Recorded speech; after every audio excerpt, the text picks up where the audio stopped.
بسم اللہ الرحمن الرحیم۔ ہاروت و ماروت کون تھے؟ ان کا کیا قصہ ہے؟ کیا یہ شیطان تھے، فرشتے یا جادوگر تھے؟ ان کے بارے میں بہت سے سوالات ہیں اور ان سوالوں کے جوابات بھی مختلف ہیں، لیکن یہ نہیں پتہ کہ ان کی حقیقت کیا ہے۔ ان دونوں کے متعلق قرآن میں بھی بتایا گیا ہے اور کہتے ہیں کہ تورات اور انجیل میں بھی ان کے متعلق مختلف حکایات ہیں۔ تو آئیں اب ہم ان کے متعلق قرآن اور انجیل اور روایتوں کو سنتے ہیں۔ کہا جاتا ہے کہ ایک دفعہ حضرت ادریس کے دور میں آسمان اور زمین کے درمیان سے پردہ ہٹا دیا گیا تو فرشتوں نے زمین پر موجود انسانوں کو دیکھا تو اللہ نے کہا کہ یہ مخلوق کتنی گناہگار ہے اور ہم عبادت گار ہیں۔ تو ہمارے خالق کائنات نے فرشتوں کو کہا کہ ان کو میں نے غصہ اور جذباتی بنایا گیا ہے، اور اگر یہ چیزیں تمہیں بھی دی جائیں تو تم بھی گناہ میں مبتلا ہو جاتے۔ لیکن فرشتوں نے کہا کہ ہم آپ کی نافرمانی کبھی نہ کریں گے۔ اس لیے انہوں نے تمام فرشتوں میں سے جو سب سے زیادہ بہترین تھے ان کو چن لیا۔ انہی کا نام ہاروت و ماروت تھا۔ پھر اللہ نے ان کو بھی عام انسانوں کی طرح غصے والے اور جذباتی اور شیطانی شہوت ڈال کر زمین پر بھیج دیا، اور یہ دونوں بابل کے شہر میں آ گئے اور بہت خوبصورت شکل و صورت کے تھے، اور پھر وہ وہاں لوگوں کے معاملات کے درمیان فیصلے کرنے کے کام کرنے لگے۔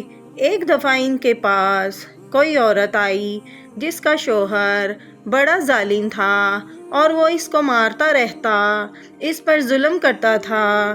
وہ عورت خود بھی ایک خوبرو عورت تھی۔ انہوں نے جب اس حسینہ کو دیکھا تو ان کی شہوت جاگ اٹھی اور انہوں نے اس عورت کو زنا کے لیے دعوت دی۔ اس عورت نے ان سے کہا کہ پہلے تم میرے شوہر کو مار ڈالو اور پھر شراب پیو اور اس خدا کو چھوڑ کر میرا خدا یعنی بتوں کی پوجا کرو۔ لہٰذا وہ اس عورت کے بہکاوے میں آ گئے اور گناہ کر بیٹھے۔ سیارہ زہرہ اسی عورت کے نام پر رکھا گیا ہے کیونکہ یہ عورت ہاروت و ماروت سے آسمان پر جانے والا عمل سیکھ چکی تھی، اور جب وہ آسمان پر عمل کر کے چلی گئی تو اللہ کے حکم سے وہاں سیارہ بن گئی۔ یہ سیارہ زہرہ وہی ہے جسے انگلش میں وینس بھی کہتے ہیں۔ پھر ان دونوں کو اللہ کی طرف سے سزا دی گئی جو کہ ایک کنویں میں الٹا لٹکا دیا گیا تھا، اور کئی مدت تک کے لیے یا شاید قیامت تک کے لیے وہ وہیں پر رہیں گے۔ یہ اسرائیلی روایت ہے جسے کچھ مفسر جھوٹا بھی کہتے ہیں جبکہ کچھ علماء اسے سچا بھی مانتے ہیں۔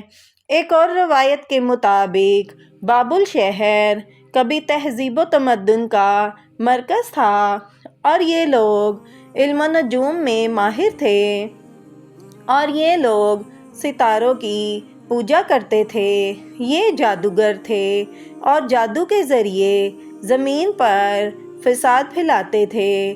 ان میں بڑے بڑے جادوگر موجود تھے۔ وہ ان کا جادو بابل شہر میں دور دور تک چرچا تھا، اور وہاں پر وہی رہ سکتا تھا جو جادو کرنا جانتا ہو۔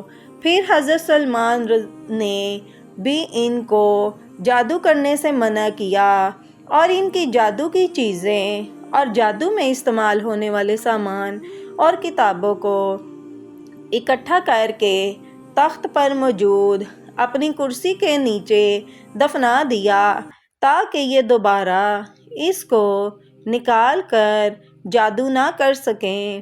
ان کے سب جادوگروں نے حضرت سلیمان کے فوت ہونے کے بعد پھر سے ان کو نکال لیا، اور شیطان نے کہا کہ حضرت سلمان کے جتنے بھی معجزے ہیں، جس میں ہر چرند پرند، ہوا پانی اور ہوا میں اڑنا اور جنوں سے باتیں کرنا، سب کی زبان سمجھنا شامل ہے، یہ سب جادو سے ہوتا تھا۔ لہٰذا شیطان نے ان سب کو پھر سے بہکایا اور ان کو دوبارہ اس کام کرنے پر آمادہ کر دیا۔ اس کے بارے میں سورہ بقرہ میں بھی آیا ہے۔ اور جب یہ جادو بابل میں عام ہوا تو اللہ نے دونوں فرشتوں کو انسانی شکل میں بھیجا کہ وہ لوگوں کو اس شیطانی کام سے منع کریں اور دوسرے لوگ ان کے جادو سے بچ سکیں، لیکن وہ ان بری تعلیمات سے پھر بھی نہ بچ سکے۔ کچھ لوگوں نے اس کنویں تک رسائی بھی حاصل کی۔ لہٰذا اس قصے کو سنانے کا مقصد یہ تھا کہ جادو کے ذریعے دوسروں کا نقصان کرنے سے پرہیز کرنا چاہیے، جو کہ اللہ تعالیٰ نے اور ہمارے آخری نبی حضرت محمد مصطفیٰ صلی اللہ علیہ وآلہ وسلم نے بھی منع کیا ہے۔